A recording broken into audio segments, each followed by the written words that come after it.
룻을 기억할 때 가장 인상적인 장면이 본문의 장면이죠. 모압을 떠나서 베들레헴으로 가던 나오미는 두 며느리, 이름은 오르바와 룻입니다. 두 며느리에게 너희 고향으로 돌아가서 이제는 새 삶을 살아라, 그렇게 얘기합니다. 오르바는 서운해하면서 돌아갔고 룻은 끝까지 시어머니를 따라가기로 선택합니다. 오르바는 나오미의 말을 듣고 고향으로 돌아갔으며 룻은 왜 아무런 능력도 없고 소망도 없고 힘도 없는 시어머니 나오미를 끝까지 돌아가라고 하는데 왜 끝까지 쫓아갔을까요? 나오미의 과거를 한번 생각해 봅시다. 흉년을 맞이해서 고생하는 이웃을 버리고 모압으로 이주한 이웃에 대해서 무책임한 여인이었습니다. 그런데 본문에서 나오미가 며느리들에게 하는, 며느리라고 하는 단어가 입에 오르지 않았습니다.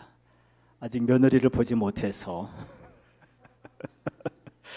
자, 그런데 본문에서 나오미가 며느리들에게 하는 말의 내용은 내가 이제 결혼을 다시 할 나이도 아니고 태문도 닫혔고 혹 아들을 낳아도 언제 커서 너희들과 결혼을 시킬 수 있겠느냐. 즉 나는 너희들을 책임질 수 있는 힘이 전혀 없다. 그 무책임한 나오미가 며느리들 앞에서 책임에 대한 얘기를 하고 있습니다. 마음만 있지 실제로는 며느리들을 책임질 형편이 아닌 나오미가 며느리들에게 마지막으로 하는 말 11절이죠. 내 딸들아 돌아가라. 너희 어미에게로 돌아가라. 이제는 내 손을 놓고 이제는 만나지 말고 이제는 대화하지 말고 이제는 나를 버려라. 아무런 책임을 질 수 있는 능력도 없고 어떤 소망도 줄 수 없었던 나오미가 마지막으로 두 며느리에게 유일하게 책임을 질 수 있는 방법, 돌아가라. 이제는 나를 버려라. 나오미는 압니다. 혼자 되었을 때 얼마나 사무치게 외로워질지, 얼마나 본인이 두렵게 될지, 생존이 위태로울지 나오미는 압니다. 그러나 그것을 감내하면서 내 딸아 돌아가라, 내 딸아 이제는 나를 버려라. 며느리들에게 아무런 소망을 줄 수 없는, 그래서 너무나 속상하고 너무나 고통스러웠던 나오미가, 아무것도 없는 나오미가 유일하게 며느리들을 책임지는 방법이었습니다. 룻은 왜 시어머니와 같이 가기로 선택했을까요? 룻은 시어머니의 말을 알아들었어요. 시어머니의 말 속에 하나님의 은혜가 있다는 사실을 보았습니다. 그리고 룻이 이렇게 고백하죠. 16절에 룻이 이르되 내게 어머니를 떠나며 어머니를 따르지 말고 돌아가라. 강권하지 마옵소서. 어머니께서 가시는 곳에 나도 가고 어머니께서 머무르시는 곳에 나도 머물겠나이다. 무슨 뜻입니까? 어머니 이제 같이 고생하십시다. 내가 어머니랑 같이 고생할게요. 어머니의 백성이 나의 백성이 되고 일시하고 핍박을 할 수 있는 그 어머니의 백성, 그들과도 잘 지낼게요. 어머니가 어떤 마음으로 이런 말을 하시는지 압니다. 내 딸아 돌아가라. 이 말은 생존이 보장되지 않는 그 고통을 혼자 감내하시겠다는 거잖아요. 이렇게라도 나를 책임지시려고 하는 거잖아요. 그러나 어머니, 더 이상 나를 책임지려고 하지 마세요. 이제부터는 제가 어머니를 책임질게요. 이게 룻의 16절 고백입니다. 그러면 여러분, 나오미가 어떻게 이렇게 놀랍게 무책임했던 나오미가 이런 무거운 책임을 감당하는 나오미로 변화되었는지 한번 생각해 보십시다. 나오미의 변화의 이유는 한 가지입니다. 고통이에요. 남편과 두 아들 잃었습니다. 숨이 쉬어지지 않죠. 심장이 찢어지죠. 정신을 차릴 수도 없고 먹먹하고 무기력하고 답답하고 어떤 날을 울기도 하고 어떤 때는 미친 듯이 화가 나기도 하고 때로는 자신을 욕하고 저주하기도 하고 마음이 불이 됐다가 얼음이 됐다가 도저히 살아낼 수가 없는 이 고통을 나오미가 겪었죠. 그래도 나오미가 하나님을 믿는 사람이니까 기도했지 않겠어요? 하나님 도와주세요. 하나님 내 마음을 지켜주세요. 기도했겠죠. 또 기도하고 또 기도하고 또 기도하고 하나님께서 마음을 그나마라도 그 마음을 지켜주실 때까지 기도했겠죠. 나오미의 마음이 부서집니다. 깨집니다.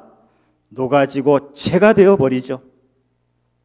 그 고통이 나오미를 겉만 그리스도인이 아닌 속까지 그리스도인 되게 한 줄로 믿습니다. 그걸 룻이 본 거예요. 그것을 룻이 보았습니다.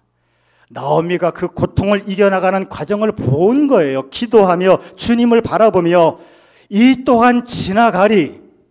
하나님을 믿으니 이런 고통까지 이겨낼 수 있구나. 누군가 고통을 이겨내는 모습이 다른 누군가에게는 살아계신 하나님을 체험하는 은혜의 순간이 되는 줄로 믿습니다. 삶은 고통과 함께 걸어가잖아요. 고통을 피할 수 있다는 착각은 이제 그만해야 될 것 같고요. 고통은 항상 내 손을 붙잡고 있습니다. 내 삶의 태어남과 죽을 때까지 고통은 우리의 삶과 뛰어놀 수가 없습니다. 항상 우리와 같이 걸어가고 우리의 손을 붙잡고 있습니다. 그리고 우리의 믿음은 그 고통을 이기고 새롭게 변화하는 능력입니다. 사랑하는 성도 여러분, 고통을 피할 수 없습니다. 고통을 정면으로 부딪히고 예수의 이름으로 고통을 이겨내는 믿음의 승리자들이 되시기를 주님의 이름으로 축원하겠습니다. 룻은 왜 시어머니와 같이 가기로 선택했을까요? 어머니의 하나님이 나의 하나님이 되시리니. 룻은 다 봤어요. 어머니의 하나님이 어떤 하나님인지. 견딜 수 없는 고통을 견디게 하시는 하나님이 무서운 책임감을 감당할 수 있도록 힘을 주시는 분이 어머니의 하나님이신 거죠. 어머니가 고통을 견딘 것처럼 그 무섭고 두려운 책임감을 감당하는 것처럼 그 어머니의 믿음처럼 룻도 어떤 고통을 당해도 내가 견디어내며 어머니를 책임지겠습니다. 룻의 믿음은 인내입니다. 룻은 인내를 가진 여인이었어요. 충성되고 헌신적인 사랑. 이 일은 보아스가 나중에 룻을 만나기 이전부터 소문을 듣고 룻에 대해서 감동과 호감을 가지게 된 결정적인 사건이 되어지죠. 정말 두 며느리에게 소망이 없었을까요? 책임지지 못했을까요? 나오미에게는 책임질 능력이 없지만 하나님에게는 있습니다. 이후의 기록이 그것을 얘기하고 있거든요. 하나님께서 룻을 어떻게 책임지시는가? 나오미에게는 소망이 없고 나오미는 전혀 책임질 능력이 없지만 하나님께서 룻을 어떻게 책임지시는가? 그 내용이 기록되어 있습니다. 고향에 도착했습니다. 고향에 도착해서 룻은 돌아오는 도중에 길에서 그 어머니에게 고백했던 그 고백 그대로를 실천하기 시작하는데 2장 7절에 보면은 이삭 줍기를 성실하게 하면서 구체적으로 시어머니의 생계를 책임지기 시작합니다. 나오미가 이삭 줍기를 나오지 못할 정도로 몸이 안 좋은 것 같아요. 그 시어머니를 모시고 생계를 책임지는 말만 하는 게 아니고 실제 행동에서 보이죠. 그러다가 이삭을 줍는 밭에서 보아스를 만나게 되는데 이미 룻과 시어머니와의 스토리를 알고 있었던 보아스는 룻이 모함 여인이고 가난하지만 그를 존귀히 여기고 전심을 다해서 보호하고 호의를 베풀기 시작합니다. 3장 5절에서 6절에서 보게 되면 나오미가 그 얘기를 듣고 보아스가 너의 기업을 물을 자이다 하면서 룻에게 보아스에게 가서 청혼하라고, 나오미가 룻에게 보아스에게 가서 청혼하라고, 이건 하나님의 국률의 법에 근거해서 기업 물을 자로서 청혼하라고 얘기를 합니다. 보아스에게 찾아간 룻은 어머니가 시킨 그대로 얘기하죠. 당신은 나의 기업 물을 자입니다. 기업 물을 자라고 하는 이 고백은 결국 결혼을 전제로 하는 청혼하는 일이거든요. 아무리 보아스, 룻이 서로 호감이 있었다 그래도 이렇게 하면 좀 당황스럽죠. 그리고 룻이 그 당시 20세 중후반이고 보아스는 이미 나이가 많습니다. 참 당돌하게 여겨질 수도 있고 이상하게 보일 수 있는 그런 상황입니다. 그리고 기업 물을 자의 말의 의미가 무엇입니까? 당신이 이제 당신의 도를 들여서 나오미의 땅을 다 회복해 줘야 되고, 자식을 낳아서 그 자식은 당신 자식이 아니고 나오미의 자식이 되게 해줘야 됩니다. 다시 말해서 당신이 기업 물을 자입니다. 이 말은 당신은 지금 엄청난 손해를 보셔야 됩니다. 이 말을 하고 있는 거예요. 룻이 누구에게? 보아스에게. 쉬운 얘기겠습니까? 아무리 보아스가 호의를 베푼다고 하지만 부담스럽다고 거절하면 또 그런 망신이 어디 있습니까? 룻이 어머니의 말씀에 순종해서, 하나님의 말씀에 순종해서 기업 물을 자라고 고백하는 이 일이 룻에게는 쉬운 일이 아닌데 순종합니다. 그리고 이것에 대한 보아스의 반응이 기가 막힙니다. 보아스는 룻의 입장을 충분히 헤아리고 이해해요. 언뜻 보게 되면 굉장히 이상한 모습인데 보아스는 이 모습을 통해서 룻을 굉장히 칭찬합니다. 현숙한 여인이다 그러거든요. 현숙하다고 하는 것은 성경에 2번 나오죠. 본문에서 한번 나오게 되고 잠언서에서 한번 나오게 되는데, 현숙하다고 하는 것은 믿을 만한 여인, 선을 행하는 여인, 성실한 여인, 지혜롭게 일하는 여인, 말을 하는데 인애의 법을 충성된 사랑과 헌신적인 사랑, 인애의 법을 이야기하는 여인, 여호와를 경외하는 여인, 현숙한 여인이거든요.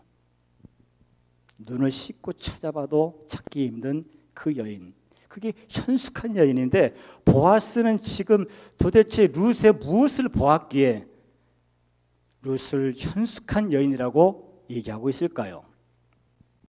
보아스가 그렇게 얘기하잖아요.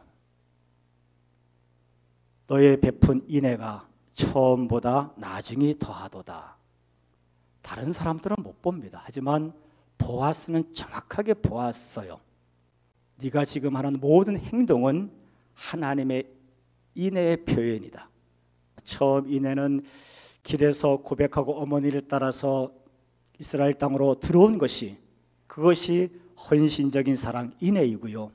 와서 병약한 어머니를 위해서 이삭 줍는 그 일을 아주 성실하게 해내면서 어머니를 봉양한 것이, 그것이 충성된 사랑, 인애죠. 그리고 나오미의 가문을 회복시키기 위해서 하나님의 국률의 법에 의지해서 내게 와서 기업을 물러달라고 얘기하는 이 부분, 그것이 인애다. 보아스는 룻을 정확하게 보았습니다. 룻은 인애가 있는 여인입니다.